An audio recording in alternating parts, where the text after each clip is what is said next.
So I've been asked before, hey, so why is it that Jericho's power level was at about, was consistently rising for much of the series, but then all of a sudden, at the end of book 3, it exploded. Right? Well, that's a good question. Yeah, that's a good question. So, pretty much, what I was thinking when I wrote that is that there really is, well, no reason why it doesn't have to. Think about it this way. Like, when you're making an overpowered character, right? You think that you're making a, maybe, relatability, right? Relatability. So, even if there's some character which can, like, let's say you have a character which I'm gonna draw stick figures again because it's fast. Right? If you have a character who can lift 50 kilograms above their head, I mean, that's a pretty strong character. Right? But then, let's say you have another character which can lift, let's say, 5,000 kilograms over their head. Well, that's superhumanly strong, right? That's Superman feat. But just because they can lift 5,000 kilograms doesn't mean that they can't relate to the guy who lifts 50 kilograms. Because either way, it's still a test of their strength. It's still a test of them lifting something. And so, within the actual, within the story, right? Story-focused, 50 kilograms and 5,000 kilograms occupy the same space. Of them just, surpassing a very large obstacle, that being this big weight. And so even though you, as a human, could not lift 5,000 kilograms, but you might be able to lift 50, I don't know if you're very strong, well, then that doesn't mean that it's unrelatable that that Superman, right, or whoever, is struggling to lift 5,000 kilograms. But just the same way, right? So, in Dragon Ball is a great example of how power scaling. So, fights are not always about the highest power level. Goku was portrayed as being, well, weaker, right, than Demon King Piccolo or Vegeta, both of them, at the time that he fought them. But the problem is that, well, in the final fight, right, in manga, right, in the original manga, the final fight, right, of Dragon Ball, it wasn't about a power-up, because he used a spirit bomb, right? He used the Great Spirit Bomb to take down Frieza. But the Spirit Bomb takes energy from others. Other people are lending him their power. It is not Goku doing it on his own. Right? And so, even though Goku did have a lower power level than Frieza, Spirit Bomb was a high enough power because he went and he took the power of all those united. Which is a tactic, right? People say, oh, Dragon Ball fights aren't tactical. Yeah, but they can be. And that's how there was this tactic of using the power of all others that allowed Goku to defeat a stronger opponent. Just the same. Just because a character can lift 5,000 kilograms or can lift 50, well, maybe the 5,000 kilogram person has, maybe instead of just lifting normally, they have to use a special technique to lift. A 50 kilogram lifter also has to use a special technique to lift it because they couldn't do it normally. And let's say they both use the same technique, the same special technique to lift. Well, in that case, it's narratively the same feat. Now, of course, 5,000 kilograms is much larger than 50 kilograms, so in terms of power scaling, it is a much bigger feat to lift 5,000 kilograms. But narratively, it's the same thing. Narratively. Right? And so, to give another example of a reason as for why power levels, actual physical power levels, don't matter as much as the narrative. Let's look at Naruto.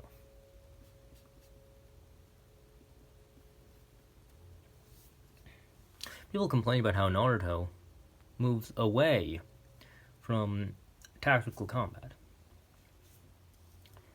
I'd argue that it doesn't.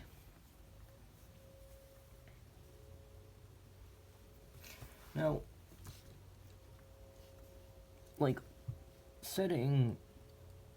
Well, actually, let's just put aside the fact that tactics are not equal to skill. There's a difference between tactics and skill. Because, like, just because you're just, you know, let's say you're just flailing around, right? Flailing your arms around, right? Just with no real direction. You're just trying to land at least a few hits on your opponent. Well, sure, you might say that's not very tactical, but, well, maybe you trained in that. You trained in flailing around, and so you are skilled in flailing. But then the thing is that tactics can bridge a gap much more than skill can, though. Because let's say that no matter how good you are with a gun, and you can shoot the gun, right? You know what, let me just say a bow, because I feel like, well, given that I am discussing an anime, I feel like bows would be more common. So how about if, no matter how quickly you can draw and shoot your bow, no matter how good you are as a human, somebody with super speed, who can move 10 times as fast as a regular human, even if they're not as well trained in being fast, they're still going to be faster than you. Because, so what? But then if you go snarl the super speeder in some web, right, maybe a web or a net or something, then they can't get at their bow. Because you're getting the upper hand on them. You're not just trying to outdo them with your own quick draw talent. Or your, like, and now this is just for a simple feat of drawing a bow. But it goes the same way. That just because you've been trained in, let's say, 12 martial arts, right? Let's say you've been trained in a dozen different martial arts. So you're super good, right? You're the number one fighter. You're the fighting champion in. Let's say you're the MMA champion of France, okay? The French MMA champion. But that doesn't mean that you can defeat just some idiot, right, who has super strength, can lift 4 times as much as the average human, and has super speed, can move 4 times as fast.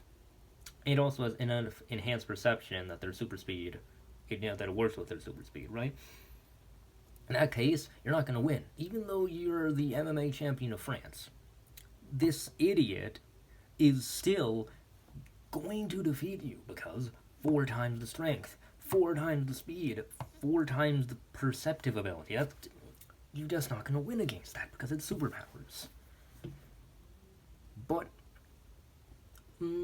maybe the MMA fighter just decides to go poison whatever superhuman, right? Well, then they might be able to win if the superhuman is poisoned, right?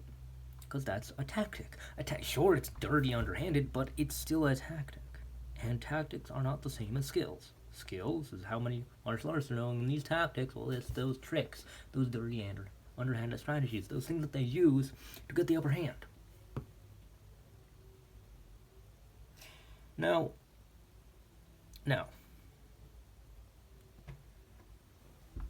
back to what I was talking about earlier.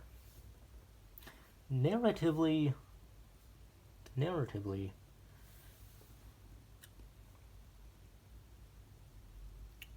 anything with a high power level, it becomes unimportant the mundane abilities, right, of anything that you need, right? Let's say, like, if you're faster than light, you're just going to outspeed anything that, isn't faster than light, because that's how speed works. If you're faster than something, you're going to outspeed anything that isn't faster than you. And, well, being faster than light, if there's no other magical, godly beings who are also faster than light, then, well, light is just the fastest thing. So you're going to outspeed everything. If you can destroy planets, what's going to stand up to you? Nothing. Because you might say, oh, what about a black hole? It can destroy planets. Yeah, I guess. Yeah. Yeah, it can. But so can you. Does that mean you can fight a black hole? Maybe. Depends on how, I don't really know how that would work. If somebody who could destroy planets could go and throw hands with a black hole, because a black hole doesn't have hands. Can't put on those boxing gloves. I don't know how it would work. But, for example, like, you relate to the person, right? You relate to the human, like, the human sides, the human parts of them. How they, how they love, right? How they make friendships. How they have pride for their country. How they, show emotions. Not how they would destroy a planet. Not how they would outspeed light. Right? You don't care, you can't relate to those things. You relate to the ways that they are human. Like, when was the last time you, like, went out with your homeboys and, like,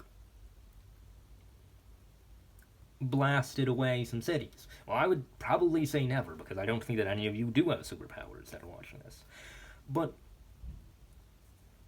like, you can relate to going out and doing something with your friends, with your homeboys. But you can't relate to destroying cities because, well, you're not a superhero. Well, not superhero. You're not a superhuman. Yeah.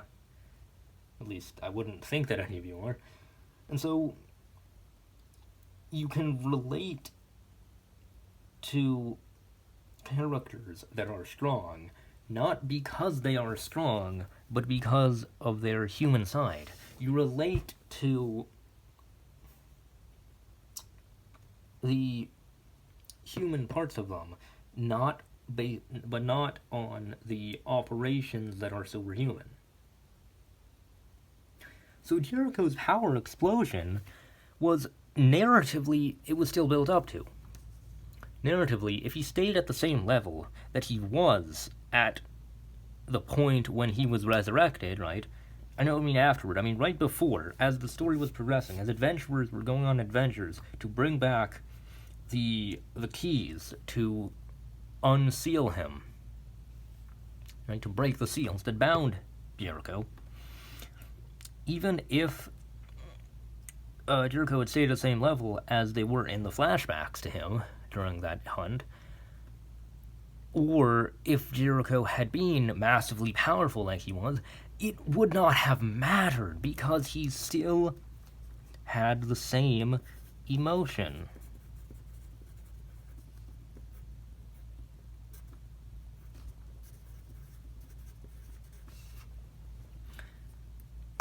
His power level and the amount of, like, emotion, right, that it will instill, right? The amount of reaction that it will instill is not about how it's not about exactly what the capacity of his is to destroy, but how flashy it is, how much the story seems to care about it. And so, Jericho, it wasn't that he could crack Elysium in half. It wasn't that he split it in half specifically. It's not that the fact that he was splitting a universe in half. Well, not a universe. An infinite, space. The fact that he split that in half, and that means that his power is universal, that doesn't matter. It's not about the fact that he has universal power that makes the audience amazed by the feat, but rather it's that he has to split it in half to channel his power to defeat, the demon Lord Rava. And he cares about Elysium because he was their king for a while, He's having to split the infinite space in half with his power. And, of course he wouldn't want to do this. He wouldn't want to split it in half because he cares about it. It's the fact that he's having to sacrifice this area in order to defeat Rava that the audience cares about. It's the fact that, it's the fact that he has to use his power turned against the things he loves in order to save, his country. That is what provokes an emotional reaction from the audience. Not the fact that he split an infinite space in half. And also, it was built up to. His desire to defeat Lord Rava was built up to over the course of Book 3. And so the fact that he was summoned at the end to do it was simply a continuation of the character that he had developed throughout the flashbacks. It wasn't like he was suddenly introduced that he could defeat him. It was always known by the audience that, he will be able to defeat Rava by the time that he comes back. And so, I don't really see why it is that people say that his power shouldn't have exploded. I don't see it.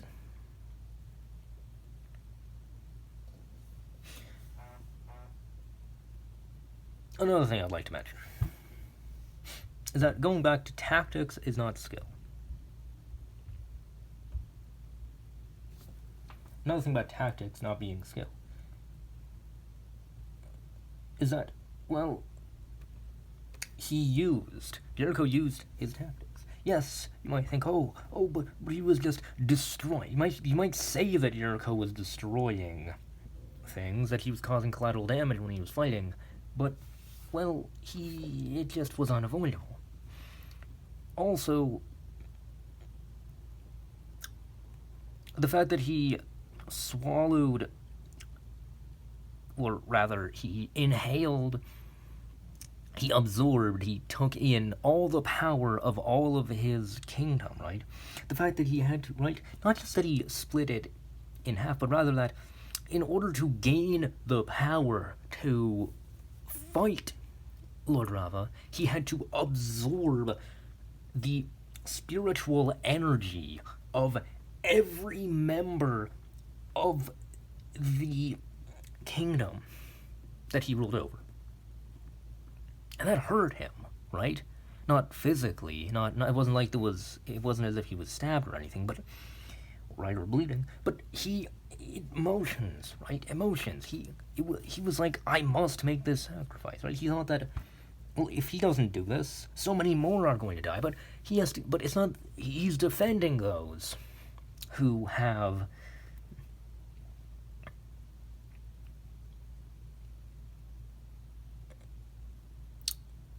who can't fight for themselves, but in order to do that, he has to sacrifice all of these royal subjects, all of his kingdom that he loves. That's the emotion. That's the tactic that he used. That's a tactic that he had to resort to.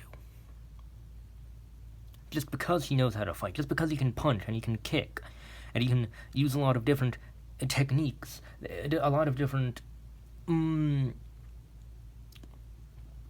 he can punch better. Maybe, he used the proper form for punching.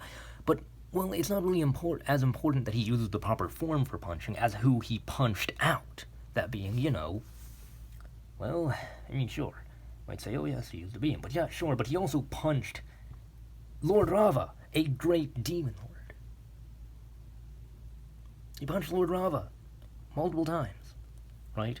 The fact that he, who was born a human in this world, has now gained the power to punch this demon lord, right? That matters much more than the fact that he can punch hard, right? The fact that of his growth is much more. The fact that he did grow, the fact that he went from a human to being able to do this feat, right? His growth is much more important than simply the fact that he can deal enough damage to take out a demon lord.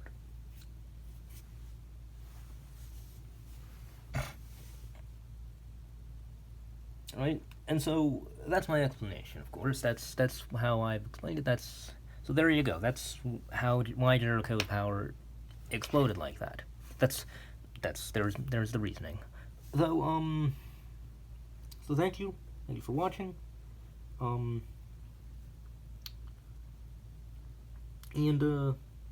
hey, if you like what you saw here,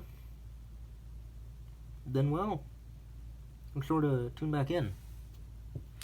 But even if you don't do that, then well, stay zesty.